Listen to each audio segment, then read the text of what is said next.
Assalamu alaikum ve rahmetullahi ve berekatuhu, hürmetli tamaşaçılar. Sizning bilan Qobat Obustay so'zi topshiruvi. Yish qina sizdan so'rovlar kela. Ham shularning birisi, ham eng yish yang'ir etirgani Jum'a kunine beyli. Bugun sizning so'rovlarga javob berar uchun qo'noqqa G'adil Masjidi ustozbekasi Faniya Obustay Jalaliyevani chaqirdik. Assalamu alaikum ve rahmetullahi ve berekatuhu Faniya Obustay. Wa alaykum assalam wa rahmatullahi wa barakatuh. Qobat bizga qo'noqqa keluviniz uchun Allohning rahmati yog'sin. Amin. Har qaysibizga. Amin. Faniya Obustay, tema shunday qiziqli, bir qarasang g'adi, ikkinchi yoqdan qaraganda shoqti qotlovli. Jum'a kuni ham Jum'a kuni adablari. Bizning sotsial chetlarga yish qina so'rovlar kela. Jum'a kunni jiyishtirga yaramadilar, Jum'a sadaqasi berishga kerak deb aytadilar, qo'yshon berishga kerakani, Jum'a kunni nindidir ayrim vaqtda duo qilirga kerak deb aytadilar, qo'yshon qilalar oldigani, nindi duo qilirga kerak deylar. Aydagi shu so'rovlarga javoblar tabiiy birgalab. İnşallah. Birinchi so'rovimiz, Jum'a kunini biz yish qina otna kuni bo'laroq qina bilamiz. Aslida Jum'a deganda narsa ko'zallana, narsalar bilirga kerak bizga. Qur'oni Karimda Alloh subhanahu taala bizga maxsus tushirgan Jum'a suresin. Mana shu Jum'a suresinde endi neler qilirga teyish musulmon hem ne için shunday qimmatli kun ekanini anlatkan. Hem bu turda indi bir ko'p hadislari var Peygamberimizning. 3. ayetinde Jum'a suresinin aytila bu asır için gene tugul. Hem bu köp yüz yıllar, köp asırlar içinde hem başka millet halkları içinde deyip anlatıla. Bana şu sözleri. Hem indi 9. ayetinde ayta, ey iman getirgen kişiler, Jum'a günü namazga azan işitüge siz aşığınız. Hem deyip anda anlatıp gide. Sövdelerinizni kaldırığız dey. Bu sizin için en yaxşısı bulur deyip qabatlap ayta. Eğer bilseniz iyiydi deyip assızıqlay. Mine bu sözleri de Allah subhanahu ve teala'nın Jum'a gününün en mühim gün iken ayta. Jum'a ol bütün günlerinin nişik deyim indi patşası. Bütün günlerin patşası. Başka ümmetlerge de kelgen ya yekşembe, şimbe mine günleri sizalar turda işte bilesizdir indi. Müslümanlarga Jum'a gün kelgen. Jum'a gün bizning için bik mühim. Bu günde şunday vakit var degan Peygamberimiz siz bu günni dua kılsağız, şu vakit doğru kilse, o hiç şeksiz kabul buladı ilgen. İkinci bir hadisinde eydi.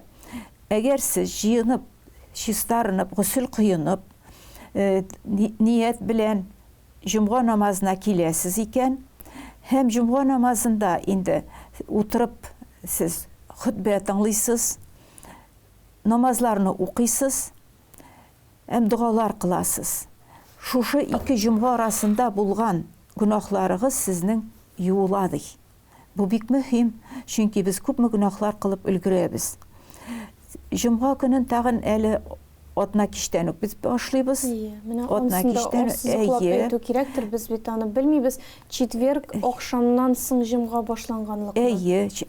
Bizning otna kiş akşamdan soň Jum'a başlana. Hem indi mında biz dualar kıla başlayız. Eli ebiler üreteydi. Ol günni, ol kişede ervahlar koytalar, dualar kılığız, sadakalar birigiz dep üreteler idi. Bizni şulay etip üretip üstürdiler. Hazır kızganычka karşı bir ezrek bik aksent yosılar anarga tek mana ihtibar etirge kerek. İhtibar etirge kerek hem yaşlarımızga de otna kişni hem Jum'a günü boyu akşamga hatlı, şimbenin akşamına hatlı. Bu bizning izgi günübüz, izgi vakitimiz. Hem şundan da hayır sadakalarımızı bigrek de ervahlarga dep bağışlangan hayırlarımızı şu vakitte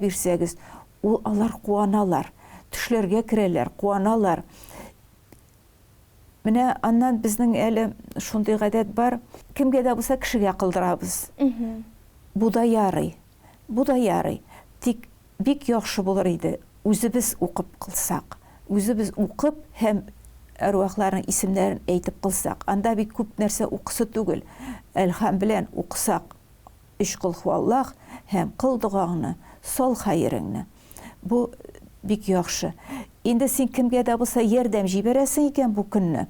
Бу синең ярдәмең бермә-бер күп булып кабул ителә. Аллаһы Субхана Тәгалә бит безгә әйтә, бер ниятең өчен бер савап бирәм ди. Үтәгәннән соң ул ниятең яхшы ниятеңне 10 савап бирәм дип әйтә. Уны гына бирми, йөзәрне, 7-шәр йөзне бирә. Аллаһы Субхана Тәгалә без бик юмарт безнең. Без аны онытып җибәрәбез. Инде шундый мөмкинлекләр бар. Менә җомга көнне без укыйбыз намазлар һәм хутбә вакытында бер сүздә сөйләшергә ярамый. Җомга фарыз гамәл ирләр өчен. Хатын кызларга, авыруларга ул фарыз түгел. Инде дә укый ала. Ирләр өчен бу фарыз. Пәйгамбәребезнең шундый хадисе бар. Җомгага азан әйтелгәч, килмәгән кешеләргә барып йортларын яндырырым дип үзгәләнеп әйткән пәйгамбәребез. Бу бит инде тагын бер тапкыр ассызыклы ирләргә җомга намазын ни кадәр мөһим булуы. Һәм җомга вакытында хутбә укыла. Хутбә вакытында кеше тыңларга тиеш. Бер сүздә сөйләшмичә. Бу турда шулай хутбә хадис бар. Убей ничектер сүз кушкан Ибн Мәсгудкә. Ул җавап бирмәгән. Җомгадан соң син нишләп миңа җавап бирмәдең дип сорый икән. Син хутбәсез калдың дигән. Югалдың, җомганың хутбә савабы синнән югалды дигән мәгънәдә. Күрәсезме? Ул вакытта бер сүздә сөйләшергә ярамый, һәм ул вакытта бүтән намазларны укырга ярамый. Соңга калып килгән икән хутбә вакытында син намаз инде укыма. Менә бу мөмкинлекләр. Тагын инде безнең җомга көнне Адам алейһиссалам яратылган. Җомга көнне ул җиргә төшерелгән. Җомга көнне ул вафат булган. Күрәсезме? Булар да ассызыклы җомга көннең бик мөһим көн икәнлеге. Кыямәтне көтәләр җомга көнне. Җомга көнне. Менә аңларга кыен. Кыямәт көне бит инде ул безнең азагыбыз дигәндә. Әйе. Шулай да шундый куркыныч көн, без җавапка тартылачак көн җомга көнне. Ничектер туры килмидер шикелле. Җомга нинди матур көн, кыямәт нинди куркыныч көн. Куркыныч көннең җомгада булуы ничек аңлатыла? Ни өчен шулай икән ул? Бу бик кызык сорау. Без кыямәтне ничек карыйбыз бит? Кайсы яктан? Ул син шушы гамәлләрне Аллаһ кушканны үтәп яшәгәнсең икән, тыйганнарына тыелып яшәгәнсең икән, һәм син киләсең Аллаһ каршына, инде мин кутылам дип, бер яктан бу улы өмет, икенче яктан бу куркыныч. Улы өмет ни өчен? Чөнки син бу дөньядан инде кутылып, җәннәткә керәм дип өмет итеп киләсең.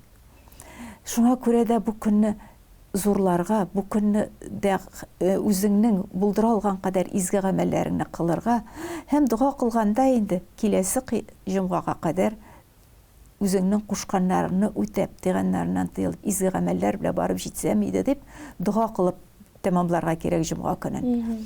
Балаларыбызны да өйрәтергә кирәк. Шушында ук. Менә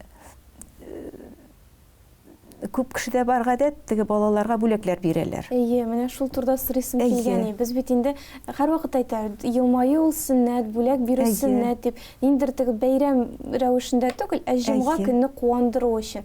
Атна сайын балаларга бүләк бирә башласак, без аларны бозмыйбызмы? Бу сорауда дөрес. Бу сорауда дөрес. Тик өйрәтик без балаларның үзләренә дә бирергә. Бир син балага 10 тәңкәңне. Салсын хәйр мәчеткә. Һәм дугасын кылсын шунда. Эй Раббым, сәламәтлек бир әниемә. ішінде уңышлар бир әтиеме. Менә шулай итеп, аңарга Аллаһ белән сөйләшү әдәбендә өйрәтик. Һәм ни өчен җомгада икәнен дә өйрәтик, чөнки җомга ул изге көн. Җомгада безнең дугалар кабул була. Әйдә шулай эшлик әле улым дип. Әйе, үзең дә бир. Менә бүген җомга көн, бәйрәм көн улым, иртә белән торганда ук әйтеп, куаныйк әле әйдәгез. Менә мин чәй әзерләдем. Шөкранә кылыйк җомга көн хөрмәтенә. Ягъни гел бирү генә түгел, балаларны бирергә дә өйрәтергә кирәк. Бер көнне безнең мәчеттә шундый хәл булды. Бәйрәм көне балалар әзиде, 7 бала гына килгән. Мин бер абыстайым бүләкләр әзерләп килгән. Яшыгыз әле кіріп ди. Анда бүтән группалар да бар, бу малайлар группасы. Мин кірдім дә, инде һәрберсенә бирдем дә, ой, Фидан хәзрәт, әйтәм, сезгә җитмәде инде дим. Укытучысына әйтәм. Чыгып барам, шул арада бер бала торды дагы, аңа үзенекен биреп ята. Кара әле, менә бит нинди әдәп әхлакка өйрәтә безнең остазыбыз Фидан хәзрәт. Алла рәхмәте булсын аңарга. Балаларны укыту җиңел түгел, но менә бу әдәп әхлакка өйрәтү бик мөһим. Булай булгач, бүләк дигәндә минем әле күз алдымда ниндидер бер предмет анда, уенчык булсынмы, нәрсә күз алдына килә. Димәк бит без аны җомга бүләге дип материаль кыйммәт кенә түгел, башка төрлене дә бирә алабыз. Әйе. Матур итеп киендереп, каядыр бергә чыгып, әйе, менә бүген нинди матур алма биргән Аллаһ Тәгалә безгә, карагыз әле. Кабул итеп калыйк әле, шөкранә әйтеп. Бу да бүләк. Юк, не обязательно һич шиксез инде менә нәрсә булса алыйк, курчак алыйк, карандаш алыйк түгел. Мөмкин булганыңнан чыгып. Аннан соң менә бу җомга бүләге дигәннән без әйләнә тирәдәгеләр безгә җомганың матурлыгын күрсәтер өчен шулай ук ниндидер вак кына бүләкләр ясый алабыз бит инде кечкенә генә.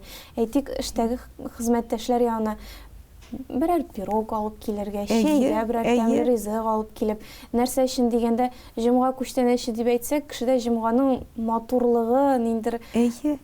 Кызлар бүген безнең бәйрәм. Кызлар бүген без бәйрәм. Әйдәгез, шөкранә кылып, Аллаһыбызга рәхмәт әйтеп, чәй эчеп алыйк әле. Шулай да була димәк. Әйе, бик тә яхшы була. Инде шунда мөмкинлек булып бер сүрәдә укып куйсагыз, Аллаһда бу инде Коръән мәҗлесе була.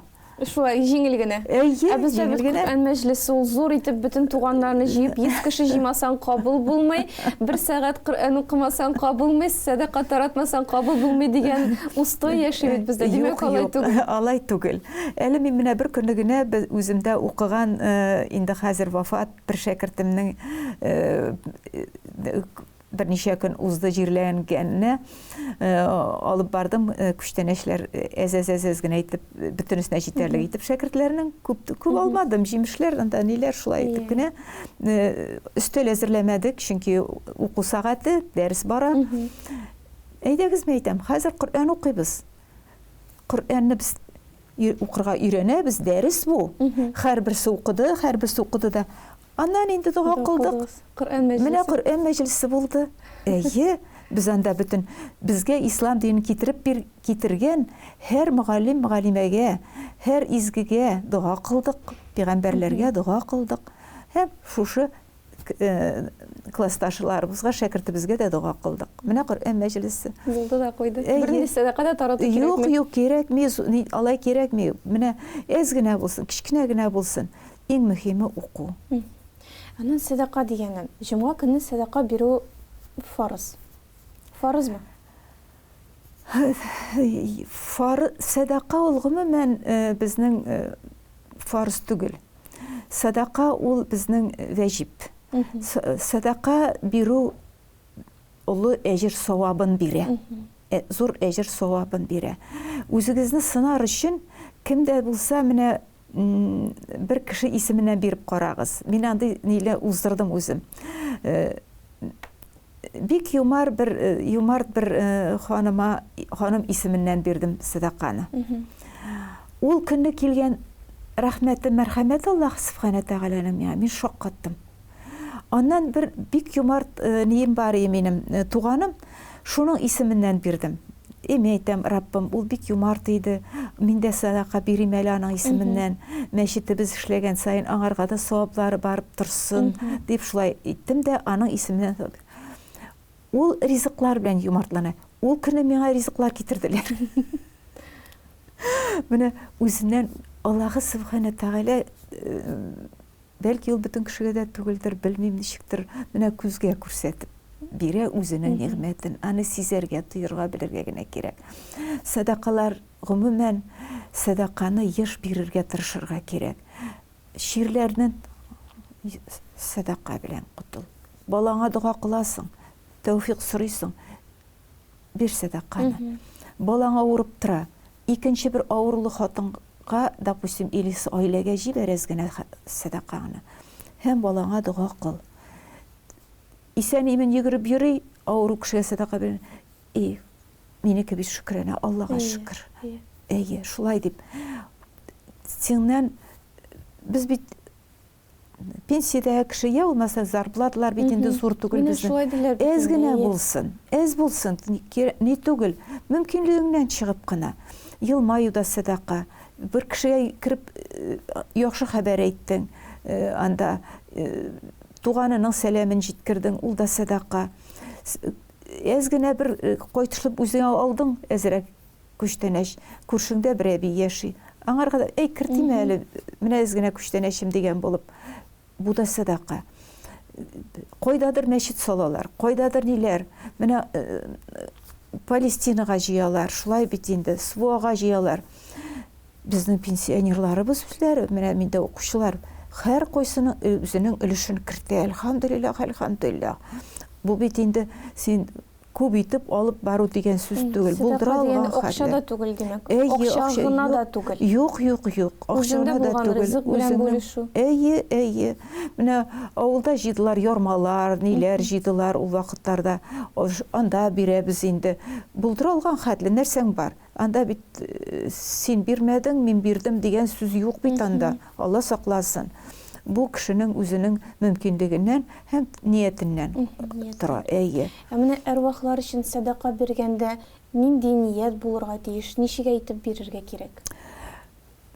Анда инде син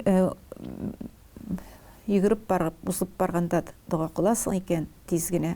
Син бөтен шушы үзеңне әти-әни, әби-бабаларымның рухын шат кыл, Раббым.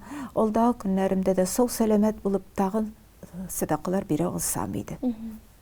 Шул җитә. Җитә. Бер нинди дуга кылырга кирәкми, гарәп телен белергә дә кирәкми. Бу инде дуга. Бездә бит гадәттә еш кына мин гарәп телен белмим, гарәпчә укый белмим, гарәпчә дугалар белмим дип курку да яши. Аллаһы Сүбхәнә Тәгалә безгә төрле телләр биргән. Һәм Аллаһы Сүбхәнә Тәгалә без нинди телдә сөйләшсәк тә, ул безне белә, аңлый, ишетә, язылып бара, аңа җиткерелә һәм уйларыбыз да җиткерелә. Иң мөһиме безнең ниятебез. Гомумән бөтен гамәлләрдә мин ният турында аерым әйтеп китәсем килә бер сүз. Безнең гамәлләр кабул була ният белән. Нинди ният белән син бүләкне бирәсең? Нинди ният белән син кемнедер тәбриклисең? Мәсәлән, бер кешене эшендә күтәрделәр дәрәҗәсен. Син аны котласың килә. Син башта уйла, Аллаһ ризалыгы өчен аны котлыйм әле, Раббым. Эшләр уң барсын үзебезнең шушы эшебездә, җәмәгатебездә. Менә шундыйрак, ягъни ниятеңне, балаларны да өйрәтергә кирәк, ниятне әйтергә. Укырга барасың, улым, ниятеңне әйт. Раббым, синең ризалыгың өчен укырга барам. Ният иң мөһиме безнең бөтен эшебездә ниятебез дөрес булсын.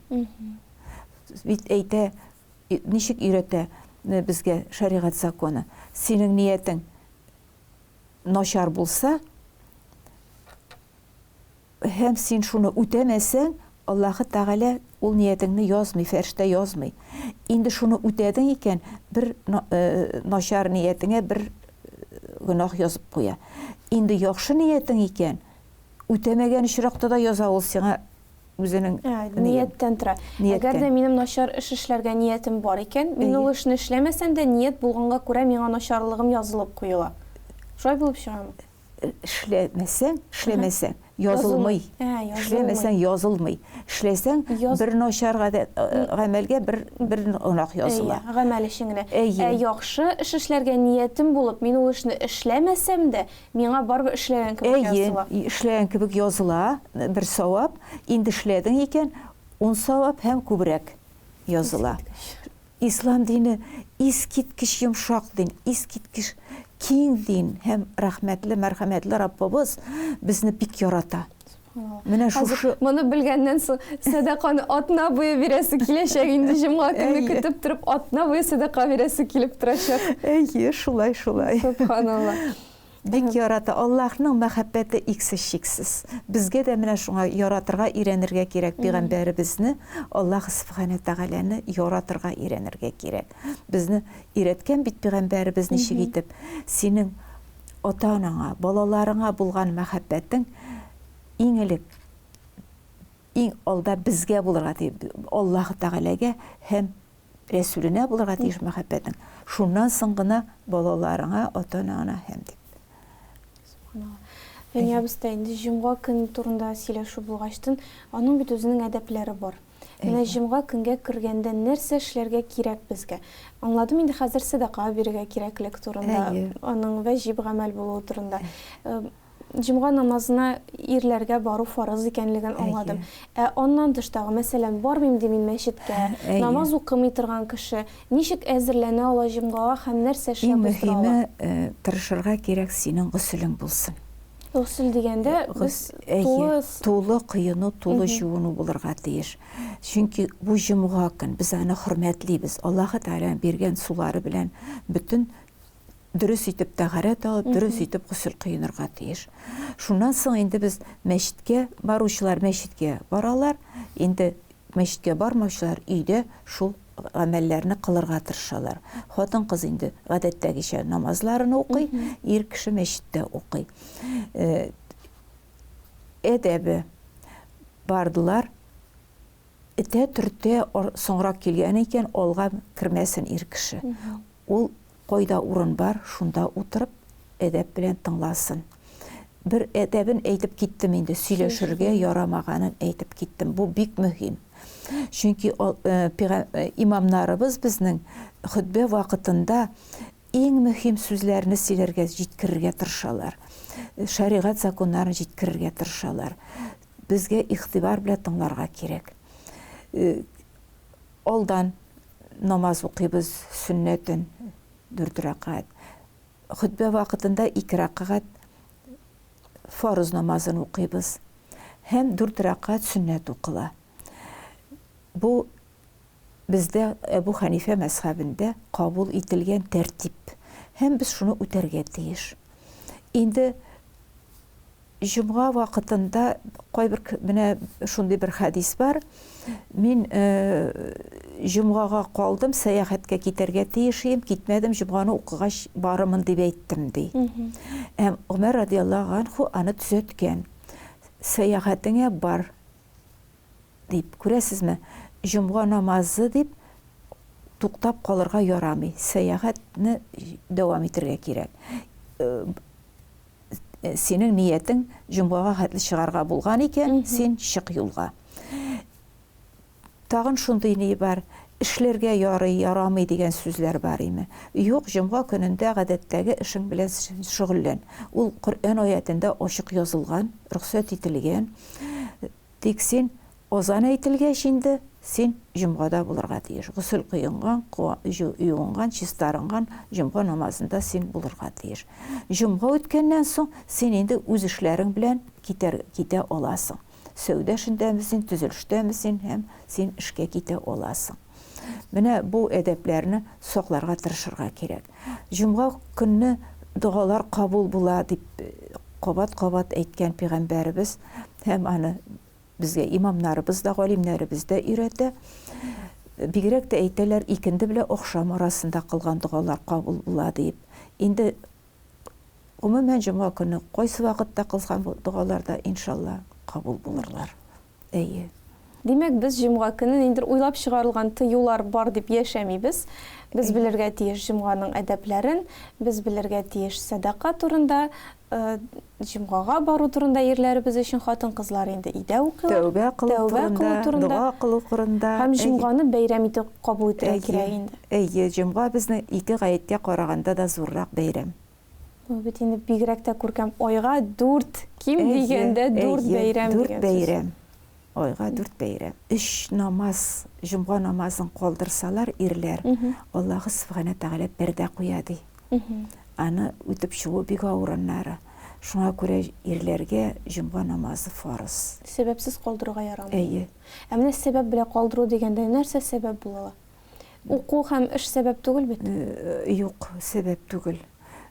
Монда инде я ул бик авыр ширле булса инде, я булмаса ниндидер сәяхәттә үзе генә икән инде җәмәгать оешмый, шундыйлар вакыты булуы мөмкин. Булай калдырырга ярамый. Нинди дугалар кылырга кирәк? Махсус дугаларны монда мин сезгә хәзер әйтмим, инде име иртән безнең бик тә тәкъдим итәләр укырга Каһф сүрәсен. Әйе, менә минем бик тә укымышлы сеңлем бар, ул әйтә, Каһф сүрәсен тулайым укып барам икән, ул көнне минем эшем майда барган шикелле бара инде дип сөйли инде ул. Инде өлгермисең икән, хотя бы инде шушы 10 аятын алдан, 10 аятын соңыннан укып, дугаңны кылып куйсаң, бик яхшы булыр иде. Инде аларны укый белмисең икән, бит әле безнең гарәпчә бөтен кеше укый белми, әлхәмне укы, кул хуаллаһыңны укы, кул хуаллаһны Ихлас сүрәсен бөтенесе беләләр. Шуларны укы, белгәнеңне укы. Безнең Коръәннең кайсы аятын укысак та, ул савап. Кайсы аятын укысак та. Рәхмәт. Фәния абыстай, тапшыруның башында әйтеп киткәндем, тамашачылардан еш кына сораулар килә дип. Иң еш килә торган сорау ул җомга көнне җыештырырга ярыймы диләр. Җомга көнне җомгага хәтле җыештырасың икән, рәхим ит җыештыр. Андый категорично шулай ярамый дигән сүз юк. Инде син однаки җыештырып куеп җомганы көтәсең икән. Тагындай. Бик яхшы, бик күркәм булыр. Монда инде бәлки җомга вакытында намазны калдырып башка эш белән шөгыльләнмәскә. Монсы инде ярамый, бусы ярамый. Әгәр менә өлкәннәр аны бик тоталар иде, өлкән кешеләр, ирләр дә, хатын-кызлар да азан ишетүгә әгәр эшләп торсалар да туктыйлар иде. Балта чабучы балтасын куеп тора иде, бакчада эшләүче көрәген сәнәген куеп тора иде. Азан ишетелә икән, бөтенесе туктыйлар иде. Менә бу Аллаһтан курку, Аллаһны хөрмәт итү, ярату. Бу вакытта ярамый. Башка вакытта инде Аллаһ Субхана Тәгалә үзе рөхсәт иткән Коръән белән. Шулай да атна кичтән җыештырып куеп, җомганы бәйрәм кебек кабул итеп, бик яхшы булдырасың икән, әйе, алай кабул итеп эшли аласың икән, вакытың бар, мөмкинлегең бар икән, тагы да күркәмрәк булыр. Аннан соң тагын еш килә торган тагын бер сорау, җомга көнне никах уздырырга ярыймы диләр. Никахка бер вакытта да ни юк. Тыю юк. Әйе, ярамый дигән сүз юк. Гаит кайсы әйтә, менә гаиттәге ярамый, тегендә ярамый, монда ярамый, ике гаит арасында ярамый дип, никахка киртә юк. Ярый. Очрашуга килгәнегез өчен Аллаһның рәхмәте булсын, Фәния абыстай. Безгә бик кызыклы һәм файдалы булды. Тамашачыларыбызга да шулай булгандыр дип өметләнеп калабыз. Киләсе очрашуларда сезне көтәбез. Ассаламу алейкум, рахматуллахи ва баракатух. Бәхетле булыгыз. Әңгәмәбез файдасы тисен. Аллаһ Субхана Тәгаләне яратканын бер вакытта да онытмыйк. Ва алейкум ассалам ва рахматуллаһи ва баракатух. Хөрмәтле тамашачылар, киләсе тапшыруларыбызда сезне көтеп калабыз. Ассаламу алейкум ва рахматуллахи ва баракатух.